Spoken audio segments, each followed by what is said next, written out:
Right, adjustment number 5.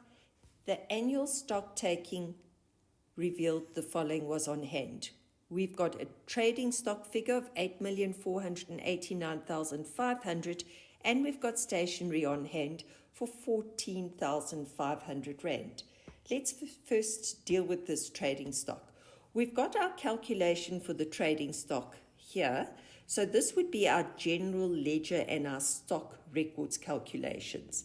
If we add that up, we're going to get a total of 8,512,400. But they did a physical stock count. They actually went and counted all the stock on the shelves, and they came to a total of 8,489,800. And it is clearly a trading stock deficit. There's a deficit shortage of 22,600 Rand. So we would credit the trading stock account and we need to bring that expense into account. Trading stock deficit, 22,600 Rand. Now that adjustment was easy as long as you've been keeping track of the changes to your trading stock. Let's move on now to stationery. We've got 14,500 Rand on hand. It wasn't used, therefore it cannot be an expense for the year. It's going to be taken out of stationery, it's going to be moved into consumable stores on hand, and it's going to be used in the next financial year. So we simply take it out of stationery. Let's move on to number 6. We've got a customer has overpaid her account by 3,000 Rand. So if she has overpaid, that means she's going to have a credit balance. As she also supplies the office with printing paper, she requested that the overpayment be transferred to her creditor's account. So you're simply going to transfer that credit to creditor's control. Doesn't change sides, it stays a credit. Double entry principle says for every debit, we've got to have a corresponding credit and vice versa. So we're going to credit creditors and therefore you're going to debit her debtor's account. Simple. If we credit the creditor, we add. If we debit the debtor, we add. So we're going to go to trade and other receivables, and you're going to add that 3,000 Rand to debtors control. Go down to trade and other payables, and you're going to add the 3,000 Rand to trade creditors. Our next entry, provision for bad debts must be reduced by 7,200 Rand. Okay, so here we've got a reduction, which means we're going to have an income. Let's go up to our income statement. Under other operating incomes, we're going to have provision for bad debts adjustment, and we've been given the figure, so it's just a matter of putting in that 7,200 Rand. Go down to your trade and other receivables, and you're going to subtract the 7,200 Rand from your provision for bad debts. Now, number 8, we've got a bit of a story here. One of the store properties was rented out to a sporting goods shop on the 1st of June 2021. So it hasn't been for the whole year. A deposit of 10,000 Rand was received, and the examiner has told you incorrectly credited to the rent income account. So of course that is incorrect, because a deposit received has to eventually be paid back. So we've got to correct the rent income account. It was credited to the rent income account, so we're going to start by removing it from that rent income account. Subtract the 10,000 Rand from your rent income account. Where are we going to put it? That money is not income to this business. It's going to have to be paid back to the tenant. when they vacate the property. Therefore, we're going to put it under trade and other payables. It's a liability, rent deposit.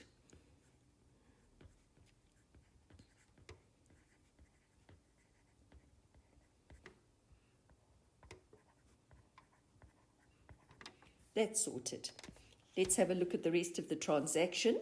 The rent is received 1 month in advance. So we've received an extra month's rent and was increased by 800 Rand per month on the 1st of January. Hot tip for the exam, people. This comes up time and time again. They either give you an increase in rands, which is actually quite easy, or they give you a percentage increase. So make sure you know how to do this calculation. It's going to be worth your time. Let's go up to our calculation block and let's see what we're going to do with this rent income. So let's start by drawing a timeline so that we can visualize what is going on. So it started on the 1st of June. Our year end is the 28th of February, but we've received 1 month in advance, which means we received March as well. So there's your month in advance. If we work out from the 1st of June to the 31st of March, that's a total of 10 months. We can't just divide that rent income figure by the 10 because we are told that on the 1st of January, the rent was increased. On the 1st of January, they increased the rent by 800 Rand. So that means January, February, and March was at the increased rental. If we've received 10 months of rent, that means that the rent for 7 months was before the increase. 3 months at the increase, 7 months before the increase. So let's put this into an equation. We're going to say the rent is equal to X because we're trying to determine the monthly rental. So 7X plus 3 months at X plus 800 Rand will be equal to the rent income, which the new rent income, after we've done the adjustment, is 127,400.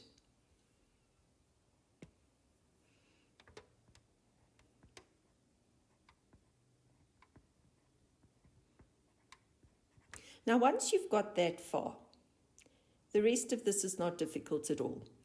Step 1, let's get rid of that bracket. So we've got 7X plus 3X is equal to 3 times 8 is 2,400. We're going to take it to the opposite side. Over here, it's a plus.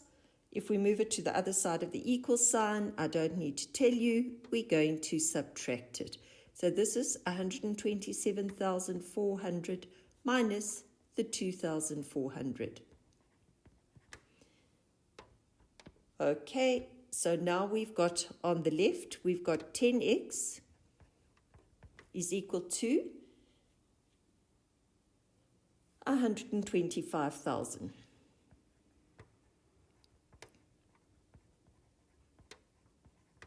Therefore, x is equal to 12,500. Now, don't go rushing off and putting in 12,500 as the income received in advance. And now, why am I saying that? Because we want the x plus the 800 Rand.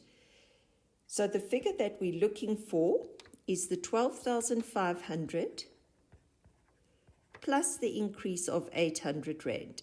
And that is the amount that you have received in advance, which is 13,300. Now you're finished. Let's go down to rent income. It was received in advance, so you're going to minus the 13,300. That's for March, so it's a liability. Go down to trade and other payables, and you have deferred income, or if you prefer to call it income received in advance, that is all good. Deferred income, 13,300.